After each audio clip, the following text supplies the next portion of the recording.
ഇപ്പോൾ ഇന്ത്യയിൽ പല സ്ഥലത്തും ഓരോ പദ്ധതികളും നടപ്പിലാക്കി വിജയിച്ച മേയർമാരുമായിട്ട് ഞങ്ങളും അതുപോലെ തന്നെ തിരുവനന്തപുരം കോർപ്പറേഷൻ മേയർ എന്നുള്ള നിലയ്ക്ക് ഞാനും പാർട്ടിയുടെ സംസ്ഥാന അധ്യക്ഷനും അതിൽ നിരന്തരം ആശയവിനിമയം നടത്തുന്നുണ്ട്. അപ്പോൾ അവരുടെയൊക്കെ സാന്നിധ്യം, അത് അവിടെ വിജയിപ്പിച്ച ഉദ്യോഗസ്ഥർ, എക്സ്പെർട്ടുകൾ, അവരുടെയൊക്കെ സാന്നിധ്യം തിരുവനന്തപുരത്ത് ഫെബ്രുവരി മാസത്തിലുണ്ടാവും.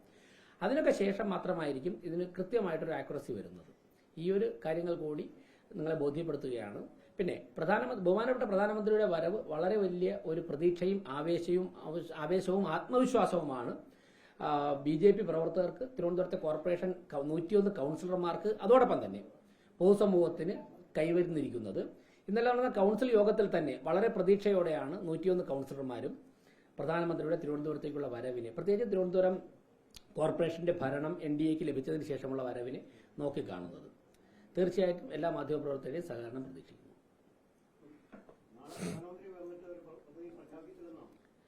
അല്ല, അത് PMO ആണ് തീരുമാനിക്കേണ്ടത്, PMO ആണ് പറയേണ്ടത്. തിരുവനന്തപുരത്തിന്റെ അടിസ്ഥാന പ്രശ്നങ്ങൾ, തിരുവനന്തപുരത്തിന്റെ സാധ്യതകൾ ഞങ്ങളുടെ കാഴ്ചപ്പാടിലുള്ളത്, ഞങ്ങൾക്ക് കിട്ടിയ വിവരങ്ങൾ വെച്ചുള്ളത് ഞങ്ങൾ ശ്രദ്ധയിൽപ്പെടുത്തും. ബാക്കി ഏത് പദ്ധതി ഏത് സമയത്താണ് ചെയ്യാൻ സാധിക്കുന്നത്, കേന്ദ്ര ഗവൺമെന്റ് എങ്ങനെ ഇടപെടാമെന്നുള്ള തീരുമാനിക്കേണ്ട PMO ആണ്.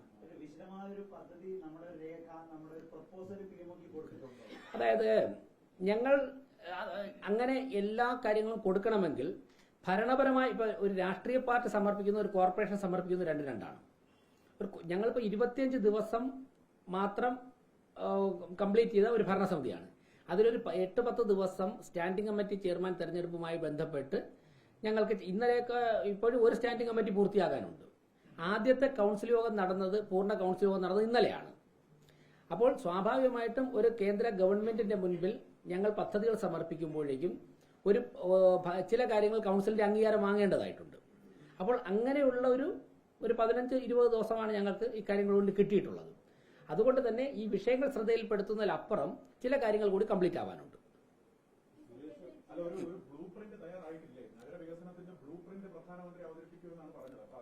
അല്ല, ഞാൻ പറയാം പ്രധാനമന്ത്രി അവതരിപ്പിക്കുമെന്ന് ഉള്ള തരത്തിലേക്ക് അതിനെ എടുക്കണ്ട. പ്രധാനമന്ത്രിയുടെ പ്രധാനമന്ത്രിയുടെ ഒരു PMOയുടെ, കേന്ദ്ര ഗവൺമെന്റിന്റെ ഒരു സഹായം ഞങ്ങൾക്കുണ്ടാകും.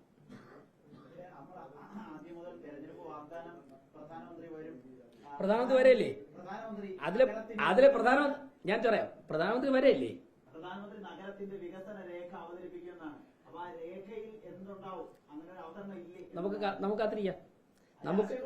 ഇല്ല അതിൽ ഞാൻ പറഞ്ഞത് നിങ്ങൾക്ക് ആശയക്കുഴപ്പം ഉണ്ടാക്കാതിരിക്കാനാണ് ഞങ്ങളുടെ നിലപാട് എന്നൊക്കെ പറഞ്ഞത്. അതായത് ഞാൻ പറയാം, അല്ലല്ല, ഇന്ന് രാവിലെയൊക്കെ മാധ്യമങ്ങൾ, ഓരോ മാധ്യമങ്ങളും ആ മാധ്യമ പ്രവർത്തകന്റെ തിരുവനന്തപുരത്തുള്ള കാഴ്ചപ്പാട് അത് നല്ലതാണ്.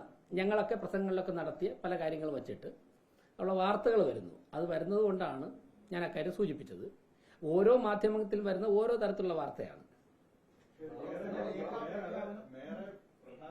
മണിക്കൂറുകളെ ബാക്കിയുള്ളൂ. അതിനു മുമ്പ് അങ്ങ് വാർത്താസമ്മേളനം നടത്തി പറയുന്നത് നഗരവികസനത്തിന്റെ ബ്ലൂ പ്രിന്റ് പ്രഖ്യാപിക്കുമെന്ന് പറഞ്ഞാണ് പ്രധാനമന്ത്രി വരുമെന്ന് പറഞ്ഞത്. അത് ആവർത്തിച്ച് BJP സംസ്ഥാന അധ്യക്ഷനും അതുപോലെ കോർപ്പറേഷൻ ഭരണവുമായി ബന്ധപ്പെട്ട് അങ്ങനെയൊക്കെ ഉള്ളവർ പറഞ്ഞിരുന്നതാണ്. ഇപ്പൊ പറയുന്നു ബ്ലൂ പ്രിന്റ് പ്രഖ്യാപിക്കും എന്ന് കരുതേണ്ട. അല്ല, നമ്മൾ ഇവിടെ ഒരു ഇൻപുട്ട് കൃത്യമായി കൊടുത്തിട്ടില്ല. അലക്സ്, ഞാൻ പറയട്ടെ, ഞങ്ങൾക്ക് ചില കോൺക്ലേവുകൾ നടത്തേണ്ടതായിട്ടുണ്ട്. ഞങ്ങൾക്ക് ഒരു പദ്ധതി നടപ്പിലാക്കണമെന്ന് പറയുമ്പോൾ തിരുവനന്തപുരത്തിന്റെ പശ്ചാത്തലത്തിൽ മറ്റൊരു സ്ഥലത്ത് വിജയിച്ച പദ്ധതി, ഇപ്പോൾ ഉദാഹരണത്തിന് ഹൈദരാബാദിൽ വേസ്റ്റ് മാനേജ്മെന്റ് നടത്തുന്നത് വളരെ വിജയകരമായി നടത്തുന്നു എന്ന് മനസ്സിലാക്കിയിട്ട് അന്നത്തെ മേയർ ബഹുമാനപ്പെട്ട ശ്രീ V. ശിവൻകുട്ടി വിളപ്പിൽ ശാലയിൽ നിന്നുൾപ്പെടെ ജനങ്ങളെ കൊണ്ട് ഹൈദരാബാദിൽ കാണിച്ചിട്ടാണ് ആ പ്രോജക്റ്റ് ഇവിടെ കൊണ്ടുവന്നത്. ആ പ്രോജക്റ്റ് ഇവിടെ വിജയിച്ചില്ല. അപ്പോൾ മറ്റൊരു സ്ഥലത്ത് വിജയകരമായി നടത്തിയ ഒരു പദ്ധതി തിരുവനന്തപുരത്തിന്റെ പശ്ചാത്തലത്തിൽ നമുക്ക് എങ്ങനെ നടത്താം, അതിനെക്കുറിച്ച് ഞങ്ങൾ സ്റ്റഡി നടത്തുന്നത്. ഉദാഹരണത്തിന് ഇപ്പോൾ ആമയിഴഞ്ചാൻ തോട്, പാർവതി പുത്തനാറ് പോലുള്ളവ ശുദ്ധീകരിക്കണം എന്നുള്ള ആവശ്യം നിരവധി കാലങ്ങൾ കൊണ്ടുണ്ട്. അത് ചെയ്യേണ്ടതായിട്ടുണ്ട്. ഞങ്ങളത് നടപ്പിലാക്കും. പലരും വന്നപ്പോൾ ചോദിച്ചു. പക്ഷേ ഞങ്ങളൊരു ചെറിയ പഠനം നടത്തിയപ്പോഴേക്കും അത് ശുദ്ധീകരിക്കുന്നതിന് മുൻപ് തന്നെ ആദ്യം ചെയ്യേണ്ടത് എന്താ, നിരവധി വീടുകളുടെയും ഹോട്ടലുകളുടെയും ഒക്കെ തന്നെ മാലിന്യം ഒഴുകി വരുന്ന പൈപ്പുകൾ ഈ നദികളിലേക്ക് കണക്ട് ചെയ്തിട്ടുണ്ട്. ആദ്യം അതിനൊരു ഓൾട്ടർനേറ്റീവ് സംവിധാനം ഉണ്ടാക്കിയിട്ട് അത് ശുദ്ധീകരിച്ചു കഴിഞ്ഞാൽ സ്ഥായിയായി നിലനിൽക്കുകയുള്ളൂ. ഇന്നിപ്പോ സാറ്റലൈറ്റ് റിസർച്ചിലൂടെ ഇതിൽ എവിടെ നിന്നൊക്കെയാണ് ഈ പൈപ്പുകൾ ഇവിടേക്ക് വരുന്നത് എന്ന് കണ്ടുപിടിക്കുന്ന ഒരു ടീം ഇവിടെ വന്നിരുന്നു. ഞങ്ങളുമായി പ്രാഥമിക ചർച്ചകൾ നടത്തി അവർ അടുത്ത ദിവസം പ്രപ്പോസൽ തരികയാണ്. അപ്പോൾ അവരിൽ നിന്ന് റിപ്പോർട്ട് ലഭിച്ചു കഴിഞ്ഞാൽ ഏതൊക്കെ പ്രദേശത്ത് ഏതൊക്കെ വീടുകളിൽ ഏതൊക്കെ ഹോട്ടലിൽ നിന്നാണ് ഈ മാലിന്യ പൈപ്പുകൾ ഭൂമിക്കടിയിലൂടെ ഈ നദികളിലേക്ക് വരുന്നത് കണ്ടെത്താൻ സാധിക്കും. അവരോട് പ്രധാനമന്ത്രി വന്ന് പോയിട്ട് 27-ാം തീയതി ഇരിക്കാമെന്ന് പറഞ്ഞിരിക്കുക. 27-ാം തീയതി അവരവരുടെ പ്രപ്പോസലുമായിട്ട് വരുന്നു. അപ്പോൾ അത് പഠിക്കാനായിട്ട് അതിന്റെ സമയമെടുക്കും. ഞാൻ പറയട്ടെ ബിജെപിക്ക് വോട്ട് ചെയ്ത ജനങ്ങളോടുള്ള വെല്ലുവിളി അങ്ങനെയൊന്നുമല്ല. കാരണം തെരഞ്ഞെടുപ്പിന് മുമ്പ് അന്ന് പ്രഖ്യാപിക്കുന്ന ബിജെപി ഭരണസമിതി അധികാരത്തിലെത്തിയാൽ 45 ദിവസത്തിനുള്ളിൽ പ്രധാനമന്ത്രി ഇവിടെ എത്തി നഗരവികസനത്തിന്റെ ബ്ലൂ പ്രിന്റ് നിങ്ങൾ ഇപ്പൊ അന്ന് പറയുന്നത് അതിന്റെ ഒരു ഇത് നേരത്തെ അറിയില്ലായിരുന്നോ? അങ്ങനെയല്ല.